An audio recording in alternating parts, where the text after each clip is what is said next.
আসসালামু আলাইকুম। আশা কৰোঁ সকলোৱে ভালে আছে। আজি মই আপোনালোকক দেখুৱাম আমাৰ গাঁৱৰ ৰাস্তা।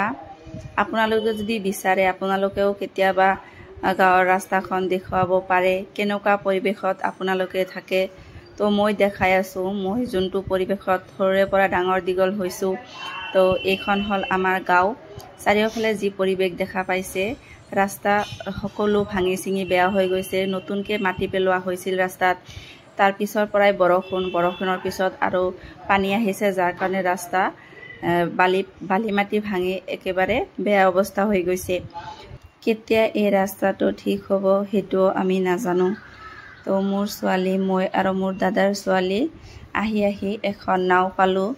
তো নাওখন চাই মোৰ ছোৱালীয়ে বহুত ফূৰ্তি পাই আছে।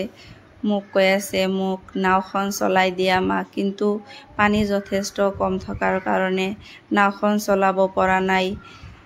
যদিও মোৰ ভাতিজী ছোৱালীজনীয়ে নাওখন লৰাবলৈ চেষ্টা কৰিছিল যদিও একো লৰাব পৰা নাই। তো মোৰ ছোৱালীয়ে চিঞৰি আছে, মা তুমি আহা, মোক নাওখন অলপ চলাই দেখুওৱা। কিন্তু মোৰ ছোৱালী যেতিয়া গাঁৱত আহে তেতিয়াই বহুত ফূৰ্তি পায়, কাৰণ তাই টাউনত থাকে সেইকাৰণে গাঁৱলীয়া পৰিৱেশটো ভাল পায়। তো নাওখন চলাব নোৱাৰিছে যদিও পানী দি বহুত ফূৰ্তি কৰি খেলি আছে। আপোনালোকেও যদি কেতিয়াবা আপোনালোকৰ ল'ৰা ছোৱালী এনেকৈ বাহিৰত ফুৰাব বিচাৰিছে তেনেহ'লে ঘূৰাব, কাৰণ মাক